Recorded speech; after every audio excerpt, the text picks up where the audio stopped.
When adding multiple electric ranges and dryers to an existing condominium building, accurate load calculations are crucial for safety and proper system design. Given the limitations of using tables 220.19 and 220.18 directly for over 200 appliances each, and the inapplicability of 220.30 and the overestimation of 220.31, alternative methods should be considered. One method is to use the formula from Article 220.43 of the National Electrical Code. This formula is specifically designed for calculating the load of electric cooking appliances in dwelling units of a multifamily dwelling. The formula takes into account the number of units and the maximum demand per unit. The formula is load in kilovolts amps equals 3.14 multiplied by the square root of the number of units multiplied by the maximum demand in kilovolts amps per unit. To apply this formula, first determine the number of units being served by the feeder. In this case, there are 18 or more units per floor. Next, identify the maximum demand for both the range and the dryer.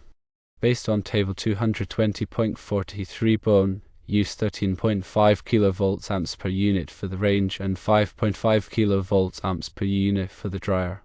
Now plug these values into the formula. For the ranges, the load in kilovolts amps equals 3.14 multiplied by the square root of 18 multiplied by 13.5, which equals approximately 59.8 kilovolts amps. For the dryers, the load in kilovolts amps equals 3.14 multiplied by the square root of 18 multiplied by 5.5, which equals approximately 24.5 kilovolts amps. The second method involves using IEEE Standard 200, which is titled Standard for the Application of Electric Motors and Motor Control Systems.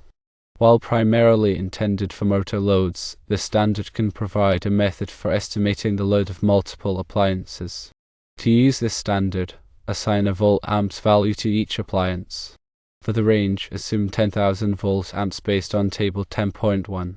For the dryer, estimate 5,000 volt amps. Multiply these values by the number of appliances. For the ranges, 18 or more ranges multiplied by 10,000 volt amps equals approximately 180 kilovolts amps. For the dryers, 18 or more dryers multiplied by 5,000 volt amps equals approximately 90 kilovolts amps.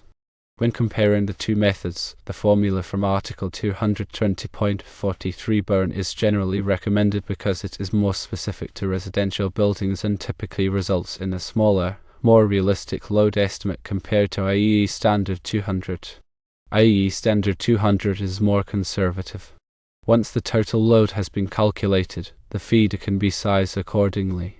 The feeder must be large enough to handle the calculated load, and it should also account for any future expansion.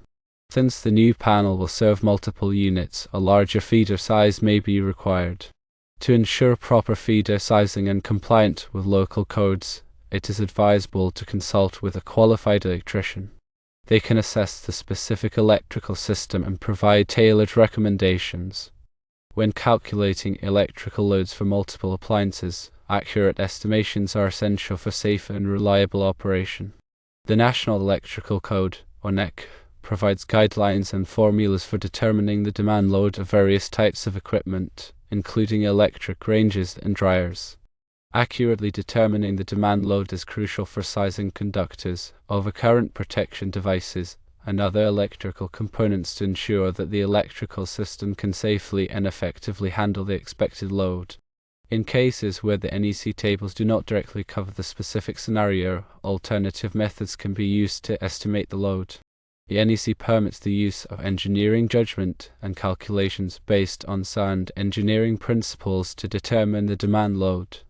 Article 220.43 of the NEC provides guidance on calculating the demand load for electric cooking appliances in dwelling units.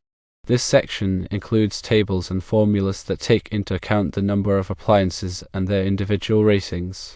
When dealing with a large number of appliances, it is essential to carefully consider the diversity of the load. The diversity factor is a ratio that represents the likelihood that not all appliances will be operating at their maximum load simultaneously. Applying a diversity factor can result in a more accurate and realistic load calculation. IEEE Standard 200 provides methods for estimating the load of multiple motors. While primarily focused on motor loads, the principles outlined in this standard can be adapted to estimate the load of other types of equipment, such as electric ranges and dryers. When using IEEE Standard 200, it is important to carefully consider the characteristics of the equipment and the specific application. It may be necessary to adjust the standard methods to account for the unique requirements of the installation. Consulting with a qualified electrical engineer or electrician is recommended to ensure that the load calculations are accurate and in compliance with all applicable codes and standards. They can assess the specific electrical system and provide tailored recommendations based on the unique characteristics of the installation. In addition to the load calculations, it is also essential to consider the voltage drop in the conductors. Voltage drop occurs when the voltage at the end of a conductor is lower than the voltage at the source. Excessive voltage drop can cause equipment to malfunction or operate inefficiently. The NEC specifies maximum allowable voltage drop limits for various types of circuits. When sizing conductors, it is important to ensure that the voltage drop does not exceed these limits. There are several factors that can affect voltage drop, including the length of the conductor, the size of the conductor, and the amount of current flowing through the conductor. The longer the conductor, the smaller the conductor, and the more current flowing through the conductor, the greater the voltage drop. To minimize voltage drop, it is important to use conductors that are large enough to handle the expected load. It is also important to keep the conductors as short as possible. The NEC provides tables and formulas that can be used to calculate voltage drop. These tables and formulas take into account the various factors that affect voltage drop. In addition to voltage drop, it is also important to consider the ampacity of the conductors. Ampacity is the maximum amount of current that a conductor can safely carry. The NEC specifies ampacity ratings for various types of conductors.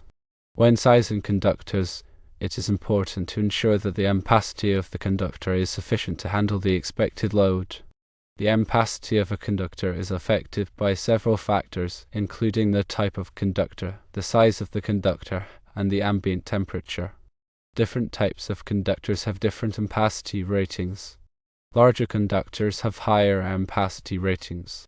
Higher ambient temperatures reduce the ampacity of conductors.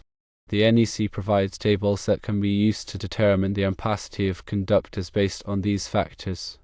In addition to the load calculations, voltage drop, and ampacity, it is also important to consider the overcurrent protection of the electrical system. Overcurrent protection devices, such as circuit breakers and fuses, are designed to protect the electrical system from damage caused by overloads and short circuits. The NEC specifies the requirements for overcurrent protection devices. When selecting overcurrent protection devices, it is important to choose devices that are properly sized to protect the conductors and equipment in the electrical system. Overcurrent protection devices should be sized to protect the conductors from overloads and short circuits, but they should not be so small that they cause nuisance tripping. Nuisance tripping occurs when an overcurrent protection device trips unnecessarily, interrupting the flow of electricity to the circuit. The NEC provides guidelines for selecting overcurrent protection devices to avoid nuisance tripping. When working with electrical systems, it is important to follow all applicable codes and standards.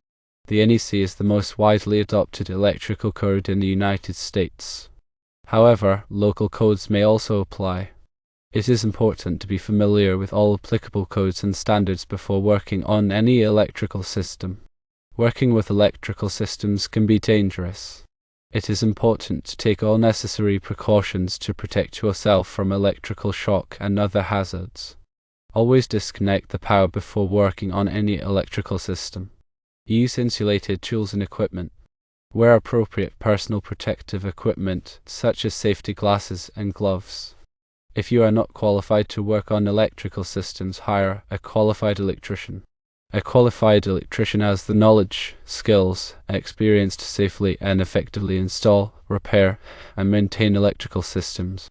They can also ensure that the electrical system is in compliance with all applicable codes and standards. In summary, calculating the electrical load for multiple ranges and dryers in a multi-unit building requires careful consideration of several factors, including the number of appliances, the individual ratings, the diversity of the load, voltage drop, ampacity, and overcurrent protection. Consulting with a qualified electrical engineer or electrician is recommended to ensure that the load calculations are accurate and in compliance with all applicable codes and standards. Remember that electrical work can be dangerous, so always take necessary precautions and hire a qualified professional if you are not experienced in this field. Correctly calculating these loads will ensure the safety and reliability of the electrical system.